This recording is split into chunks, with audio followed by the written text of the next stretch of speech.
का समय था। चारों तरफ सन्नाटा हो रहा था। गांव के सभी लोग अपने घरों में सो रहे थे। रात के समय जंगली भेड़िया के चिल्लाने की आवाज आ रही थी। तभी एक घर से एक सुष्मिता नाम की औरत अपनी 10 साल की बेटी अंजू से कहती है, सो जा बेटा सो जा, नहीं तो जंगल से लटकती चुड़ैल हमारे घर ही आ जाएगी और हम सभी को खा जाएगी। माँ, ये पेड़ पर लटकती हुई चुड़ैल गांव वालों को क्यों मार रही है? गांव वालों ने इसका क्या बिगाड़ा है? तभी खिड़की से एक भयानक चुड़ैल अंजू को दिखती है, जिसे देखकर अंजू की सिट्टी पिट्टी गुल हो जाती है और वो अपने मुंह से कुछ नहीं कह पाती। अरे अंजू, क्या हुआ? माँ, वो चुड़ैल, वो चुड़ैल खिड़की पर। अरे तू ऐसे क्यों कह रही है, जैसे तूने अभी खिड़की पर चुड़ैल देखी हो। तभी अचानक से बहुत ही तेज सुष्मिता के घर का दरवाजा खुलता है, जिसके बाद दरवाजे पर एक बहुत ही भयानक चुड़ैल खड़ी होती है। तुमने मुझे याद किया और मैं तुम्हारे पास दौड़ी चली आई। मुझे याद करने के लिए तुम्हारा बहुत शुक्रिया। अब मैं तुम दोनों को खाकर अपना पेट भर लूंगी।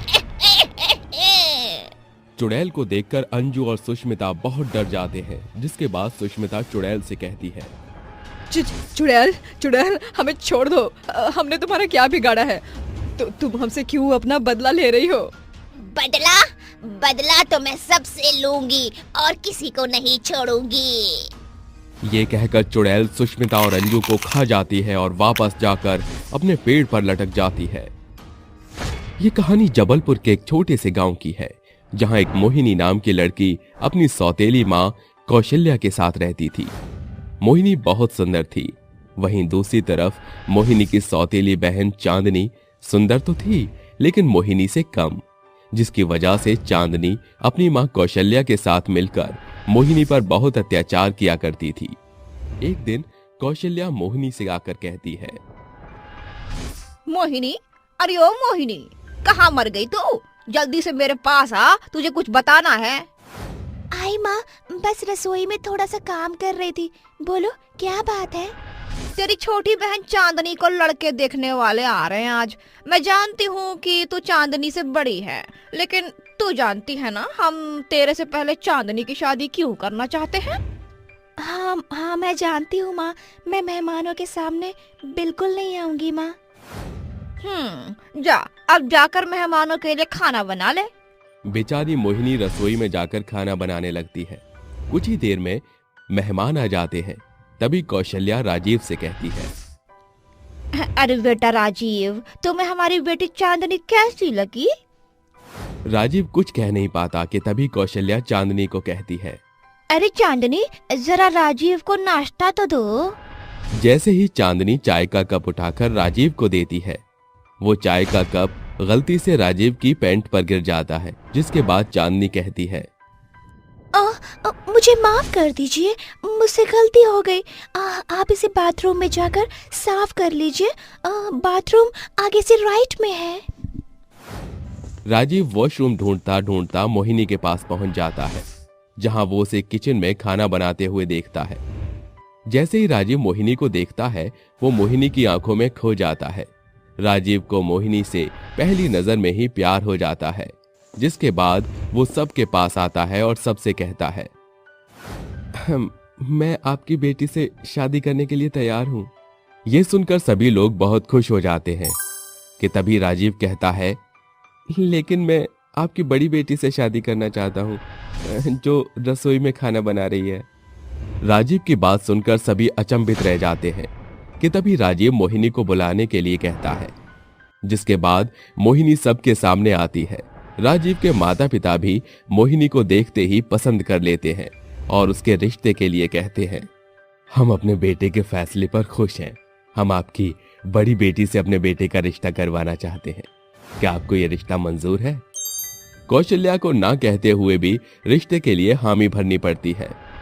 लेकिन उस दिन के बाद से चांदनी मोहिनी से बहुत जलने लगती है और एक दिन अपनी माँ से कहती है, माँ, ये सब और कब तक चलेगा? तुम्हारी सौतेली बेटी की वजह से मेरा रिश्ता टूट गया है। जो मुझे पसंद करने आता है वो मोहिनी को पसंद करके चला जाता है। क्या मैं हमेशा कुंवारी ही बैठी रह जाऊंगी? नहीं बेटी, तुम ऐसा क्यों सोचती हो? तुम्हारे लिए तो कोई राजकुमार आएगा। माँ, मुझे झूठे दिलासे मत दो। ये कहकर चांदनी वहां से गुस्से से चली जाती है।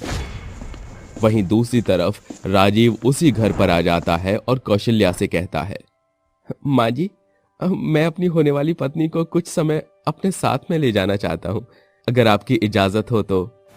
कौशल्या को न चाहते हुए भी मोहिनी को राजीव के साथ भेजना पड़ता है। राजीव मोहिनी को एक पहाड़ पर लेकर जाता है। मोहिनी, यहीं रहो, मैं बस अभी 2 मिनट में आता हूँ।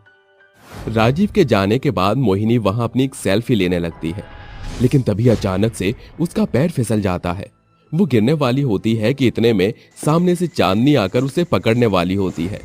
इतने में वो पहाड़ की चोटी पर लटक जाती है। चांदी बहन, मुझे बचाओ, मुझे बचाओ, मेरी बहन मुझे बचाओ। अरे वाह वाह, ये तो बहुत अच्छा हुआ। मेरे कुछ किए बिना ही तू यहाँ से टपक रही है। अब तो राजीव ही मुझसे शादी करेंगे।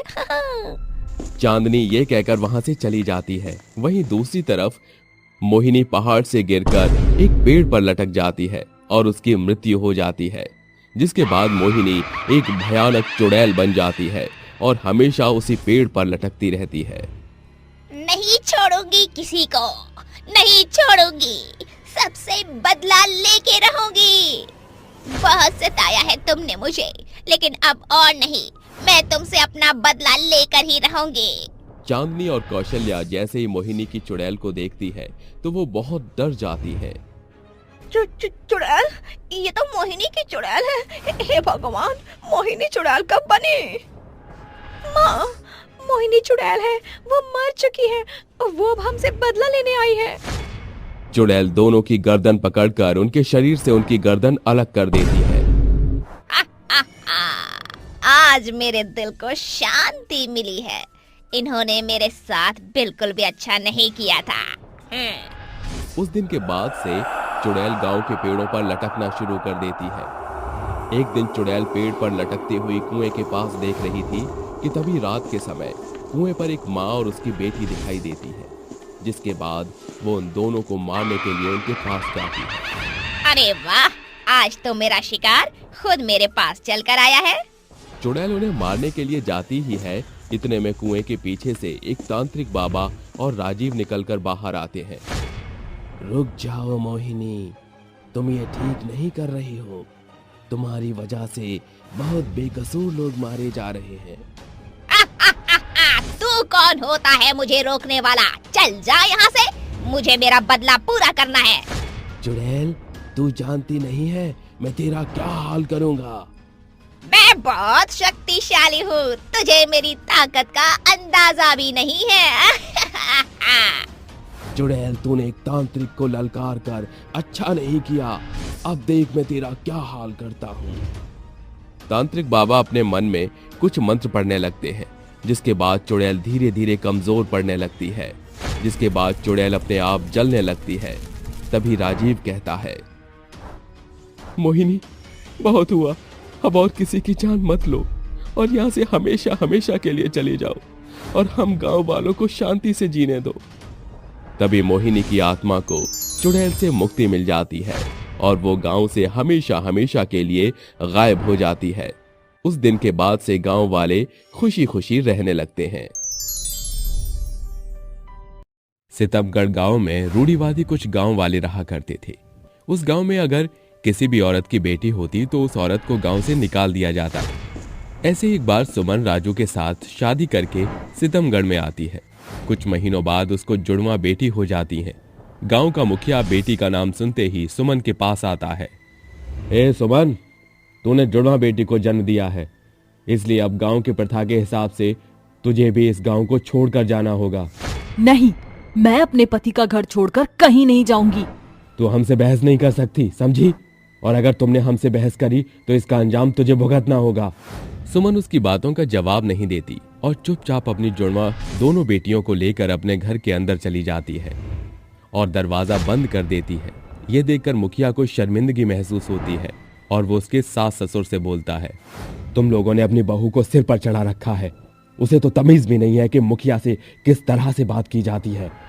अरे मुखिया जी, हम भी परेशान हैं क्योंकि ये मेरे बेटे से शादी करके आ गई है और दहेज के नाम पर एक साड़ी भी साथ में नहीं लाई है।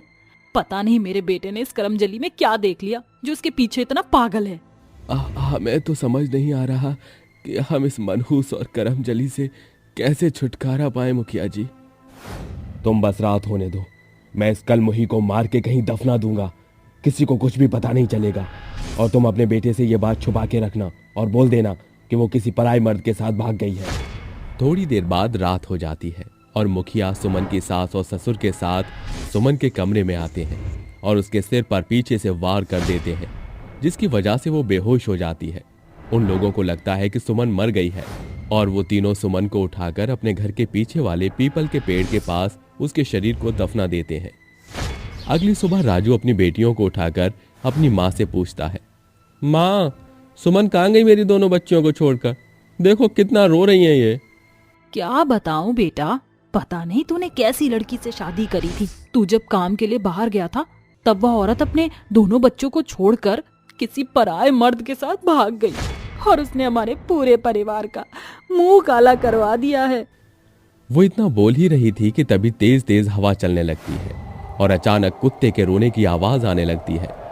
सभी को लगता है कि मौसम खराब हो रहा है और थोड़ी देर बाद शाम हो जाती है। राजू अपनी नाइट ड्यूटी करने के लिए घर से निकल जाता है। वहीं दूसरी तरफ सुमन के दोनों बच्ची रोने लगती हैं।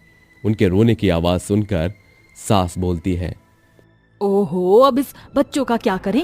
उस मनहूस को तो हमने दफा कर दिया है, लेकिन उसकी ये दो जड़ जो हैं, हम इनका क्या करें? क्या करना है, कुछ दिन रुक जाओ, इन्हें भी हम मार के फेंक देंगे। सुमन के सास ससुर आपस में बात करके सो जाते हैं। वहीं दूसरी तरफ उसकी दोनों बच्चियां रोती रह जाती हैं। ये देख सुमन की आत्मा उसकी कब्र से निकल जाती है और रोती हुई अपनी बच्चियों के पास जाती है। और बच्चियों को रोता हुआ देख सुमन चुड़ैल बहुत ही रोने लगती है और खुद से बोलती है, मैं इन लोगों को नहीं छोड़ूंगी, अपनी मौत का बदला इनसे जरूर लूंगी। इन्होंने मुझे मार दिया, अब मेरे बच्चों का भी ख्याल नहीं रख रहे हैं। ये लोग कितने बेरहम हैं, इनको दो छोटी बच्चियों पर भी तरस नहीं आया। वो खुद से बात कर ही रही होती है कि तभी वहां पर एक कुत्ता आ जाता है और चुड़ैल कुत्ते से बोलती है, तुम तो मुझे देख सकते हो, तो तुम मेरी मदद करो। मेरी बच्चियों को भूख लगी है, कृपया करके उन्हें दूध पिला दो। थोड़ी देर बाद कुत्ता दूध की बोतल लेकर आता है और दोनों बच्चियों को पिला देता है। वहीं दूसरी तरफ चुड़ैल अपनी सास के पास जाती है और उसको एक जोरदार थप्पड़ मारती है। कौन है? कौन है? मुझे थप्पड़ किसने मारा? अरे भगवान, क्या हो गया? तू इतनी रात को क्यों चिल्ला रही है? राजू के पापा, मुझे अभी किसी ने थप्पड़ मारा, मुझे अभी किसी ने थप्पड़ मारा है। तुम पगला गई हो क्या? तुम्हें भला थप्पड़ कौन मारेगा? यहाँ पर मेरे सिवा कोई नहीं है। सुमन का ससुर अपनी बीवी से बात कर ही रहा होता है कि तभी सुमन अपने ससुर को भी डंडे से मारने लगती है। अरे मर गया रे, कौन है रे जो हमको मार रहा है? चुड़ैल उन सबको मार ही रही होती है कि तभी वहां पर राजू आ जाता है और ये सब देखकर वो हैरान हो जाता है। अपने बेटे राजू को देख राजू के माता पिता बोलते हैं, अरे बेटा राजू, देख तो हमें कौन मार रहा है, बेटा बचा ले, हमें नहीं पता आखिर कौन सा भूत हमारे पीछे पड़ गया है। उसके घर से इतनी आवाजें आते हुए देख गांव के सभी लोग और मुखिया भी उसके घर में आ जाते हैं। जब सभी गांव वाले वहां होते हैं तब चुड़ैल सबको दिखाई देती है। चुड़ैल को देख राजू उसे पूछता है, तुम कौन हो? आखिरकार तुम मेरे परिवार वालों को इतना क्यों सता रही हो? ये बात सुनकर चुड़ैल रोने लगती है और रोते हुए सबको सब कुछ बता देती है। ये सुनकर राजू की आंखों में आंसू आ जाते हैं और वो अपनी माँ से बोलता है, माँ, आपने तो कहा था कि मेरी सुमन किसी पराये मर्द के साथ भाग गई है। आपने मुझसे झूठ क्यों बोला था माँ? बेटा पता नहीं तू कैसी गरीब और फटीचर लड़की को लेकर आया था। ये दहेज के तौर पर एक साड़ी भी नहीं लेकर आई। हम ऐसे फटीचर को अपने घर की बहू नहीं बना सकते और हम तेरी शादी कहीं और फिक्स करने की सोच रहे थे। माँ, आपने दहेज के कुछ पैसों के लालच में आकर हीरा खो दिया है। और ऊपर से तुम मेरी बच्चियों को भी मारना चाहती थी। राजू अपनी माँ से बात कर ही रहा होता है कि तभी चुड़ैल बीच में बोलती है। ओ मुखिया, तुम सबने मिलकर मेरे सर पर पीछे से हमला किया था, लेकिन मैं उस समय मरी नहीं थी, मैं जिंदा थी। तुम लोगों ने मुझे जिंदा दफना दिया, लेकिन अब मैं तुम्हें नहीं छोड़ूंगी। हम लोगों को माफ कर दो, हम लोगों ने तुम्हारे साथ बहुत ही गलत किया है। आज से हम इस गांव में ये रूढ़िवादी बता देंगे और सभी लड़कियों का सम्मान करेंगे। नहीं, तुम लोग माफी के लायक नहीं हो, मैं तुम्हें नहीं छोड़ूंगी। इतना कहते ही चुड़ैल अपनी भूतिया शक्ति से मुखिया, अपनी सास और ससुर तीनों को हवा में उड़ा देती है और उनका सिर उनके धड़ से अलग करके मार देती है। उनको मारने के बाद चुड़ैल अपने असली इंसानी रूप में आती है और अपनी बच्चियों और पति को गले लगाकर रोती है। थोड़ी देर बाद चुड़ैल को मुक्ति मिल जाती है और वो आसमान में तारा बन जाती है। इस तरह गांव में अब सभी औरतों की इज्जत होने लगी और सभी गांव वाले खुशी से रहने लगे।